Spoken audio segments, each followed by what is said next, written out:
Hi yo-yo viewers, subscribe చేసేటప్పుడు అక్కడ ఉండే గంట సింబల్ను ప్రెస్ చేయడం మర్చిపోవద్దు. Garuda Express, an international courier service. Holi అనేది చిన్నపిల్లలు పెద్దవాళ్ళు చాలా ఇష్టంగా జరుపుకునే రంగుల పండగ.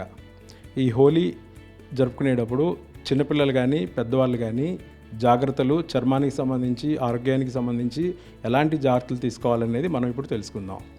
చిన్నపిల్లలు సహజంగా ఇంట్లో సహజమైన రంగులు వాడితే చాలా మంచిది. పెద్దవాళ్ళు వాళ్ళకి కుంకుమ పొడి, ఎరుపు రంగు కోసం కుంకుమ, తర్వాత పసుపు రంగు పసుపు, తర్వాత హైబిస్కస్ అంటే మందార పూలు, తర్వాత హెన్నా, ఈ ఆకుపచ్చ రంగుకి సహజమైన రంగులు వాళ్ళకి ఇస్తే చాలా మంచిగా ఉంటుంది. తర్వాత చిన్నపిల్లలు తర్వాత పెద్దవాళ్ళు కూడా ఈ ఇంట్లో కనుక తయారు చేసుకోలేకపోతే ఈ బ్రాండెడ్ సింథటిక్ కలర్స్ తీసుకోవటం మంచిది. మరీ చౌక రంగులు వాడితే వాళ్ళకి చర్మానికి సంబంధించి అన్ని రకాల రియాక్షన్స్ రావచ్చు. ఇంకా తర్వాత ఈ పెద్దవాళ్ళకి చిన్నపిల్లలకి ఎవరికైనా కానీ హానికరమైన కెమికల్స్ కనుక వాడితే చర్మం ఎర్రగా అయిపోవటం, దద్దుర్లు రావటం, మంట పుడటం, ఇంకా కాంటాక్ట్ ఎలర్జిక్ డర్మటైటిస్ అంటే ఎర్రగా అయిపోయి నీరులాగా రావటం, ఇవి కూడా జరగచ్చు. తర్వాత ప్రైమరీ ఇరిటెంట్ డర్మటైటిస్ అంటాం. అంటే ఆ రంగు పడంగానే, సింథటిక్ రంగు పడంగానే వాళ్ళకి బాగా ఎర్రగా అయిపోయి చీంపొక్కులాగా కూడా, వాటర్ బబుల్స్ లాగా కూడా రావచ్చు. That is called irritant dermatitis అంటారు. ఇలాంటి సిచ్యువేషన్ వస్తే వెంటనే స్కిన్ డాక్టర్ గారిని కలవాలి. అసలు ఇవి రాకుండా జాగ్రత్తలు ఎలా తీసుకోవాలి? పెద్దవాళ్ళైనా చిన్నపిల్లలైనా తలకి ఆయిల్ రాసుకోండి. తలకి ఆయిల్ రాసుకోవటం వల్ల కలర్ అంటినా వెంటనే జుట్టు డ్యామేజ్ కాదు. తర్వాత ముఖానికి క్రీమ్ రాసుకోండి, మాయిశ్చరైజింగ్ క్రీమ్. ఈ క్రీమ్ రాసుకోవటం వల్ల చర్మానికి డైరెక్ట్గా అంటదు. పూర్తిగా బట్టలు వేసుకోండి. సాధ్యమైన వరకు పాత బట్టలు, మందపాటి క్లాత్ ఉన్నవి, డెనిమ్ జీన్స్ కానీ లేకపోతే మందపాటి బట్టలు అవి వేసుకోవాలి. ఇవి వేసుకున్నాక ఈ హోలీ ఆడుకున్నాక సాధ్యమైనంత వరకు వెంటనే స్నానం చేసేస్తే మంచిది. లేదు అనుకుంటే ఆ రంగులు ఆరిపోయినాకైనా త్వరగా స్నానం చేసుకుంటే మంచిది. ఈ చేసేటప్పుడు కోకోనట్ ఆయిల్ కానీ లేకపోతే నిమ్మకాయ కానీ లేకపోతే ఫెనుగ్రీక్ సీడ్స్ అంటాం, అంటే మెంతులు కానీ ఇవి వాడుకోవచ్చు.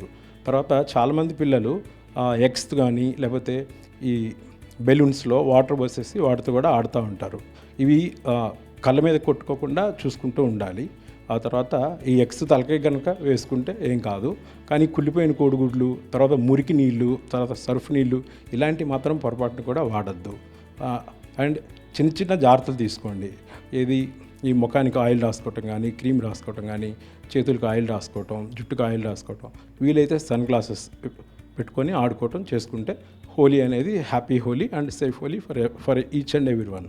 సార్, హెయిర్లో కలర్స్ పోవడం వల్ల ఏమైనా హెయిర్ లాస్ ఉంటుందా? దానివల్ల ఏమైనా ప్రాబ్లమ్స్ క్రియేట్ అవుతాయా? మీరు చాలా మంచి ప్రశ్న అడిగారు. దీనికి ఏంటంటే ఫర్ ఎగ్జాంపుల్ జుట్టుకు కనుక ఎవరైనా కోడిగుడ్లు కొట్టుకుంటే అది చాలా మంచిది. కోడిగుడ్లు కండిషనర్గా కూడా పనిచేస్తాయి, జుట్టు ఇంకా మంచిగా ఉంటుంది. అలాగే హానికరమైన కెమికల్స్ కనుక జుట్టుకు కనుక తగిలితే వాళ్ళకి జుట్టులో కాంటాక్ట్ ఎలర్జిక్ డర్మటైటిస్ అలాంటివి రావచ్చు. ఈ హెయిర్ యొక్క క్యూటికల్ అంటే హెయిర్ పైభాగం దెబ్బతినచ్చు. ఆ తర్వాత జుట్టు ఊడిపోవడానికి కూడా అవకాశం ఉంటుంది. ఆ తర్వాత జుట్టులో దురదలు రావటం కానీ, కురుపులు రావటం కానీ కూడా అవుతుంది. అందుకని సాధ్యమైనంత వరకు హెయిర్ మీద రంగులు జల్లుకోకుండా చూసుకోవటం మంచిది. ఒకవేళ తగిలితే మాత్రం అందుకనే మేము ముందు జాగ్రత్తగా చెప్తున్నాము. ప్రతి వాళ్ళు కూడా జుట్టు కంపల్సరీ ఆయిల్ రాసుకోండి. ఆయిల్ రాసుకుంటే ఏ కెమికల్ ఎఫెక్ట్ అయినా కానీ దాదాపుగా ఏమీ కెమికల్ ఎఫెక్ట్ అనేది ఉండదు. ఓకే సార్, ఈ డర్టీ వాటర్తో చాలామంది ఆడతారు సార్. సో అది స్కిన్ పైన ఎలాంటి ప్రభావం చూపిస్తుంది? ఈ మురికి నీళ్ళు కనుక హోలీ చేసుకుంటే వాళ్ళకి బోనస్గా తామర, గజ్జి అలాంటి వ్యాధులు కూడా వచ్చే అవకాశం ఎక్కువ ఉంటుంది. అందుకని చెప్పి మురికి నీళ్ళు సాధ్యమైనంత వరకు వాడబాకండి. మురికి నీళ్ళు వాడితే ఈ హానికరమైన కెమికల్స్ యొక్క దుష్పరిణామాలు ఎక్కువ ఉంటాయి. దీంతోపాటు అనేక రకమైన ఫంగల్ ఇన్ఫెక్షన్స్, బ్యాక్టీరియల్ ఇన్ఫెక్షన్స్ కూడా రావడానికి చాలా ఎక్కువ అవకాశం ఉంటుంది. ఇది అంటే హోలీ అనేది చాలా ఇష్టంగా జరుపుకునే పండగ. అది మనం అవతల వాళ్ళకి ఇలాంటి కనుక మురికి నీళ్ళతో కనుక వాడితే వాళ్ళకి జబ్బులు వస్తాయి. ఈ వాళ్ళు వీళ్ళ మీద వేయటం అంటే వీళ్ళకి వస్తాయి. అందుకని మురికి నీళ్ళు మాత్రం ఖచ్చితంగా అవాయిడ్ చేసుకోండి. మురికి నీళ్ళతో మాత్రం ఆడకండి హోలీ. సార్, చాలామంది థిక్ కలర్స్ యూస్ చేస్తుంటారు సార్ హోలీ అనగా. అంటే హోలీ మేము బాగా జరుపుకున్నాం అని తెలియజెప్పడానికి చాలామంది ఆ కలర్స్. అవునండి. ఇప్పుడు హోలీ అనేది ఏంటంటే బాగా కొంతమంది చాలా థిక్ కలర్స్ వాడతారు. దీంట్లో ఏంటంటే red colour and green colour లో కెమికల్స్ తక్కువే ఉంటాయి, ఈ రెండు వాడుకోవచ్చు. But yellow colour and magenta colour మాత్రం కొద్దిగా కెమికల్స్ ఎక్కువ ఉంటాయి. ఈ కెమికల్స్ కొద్దిగా తక్కువ ఉంటే తక్కువ వాడుకుంటే చాలా మంచిది. This is doctor M Gurunatham, dermatologist from హైటెక్ City. I wish you happy and safe Holi for all, and please subscribe, follow and share YoYo.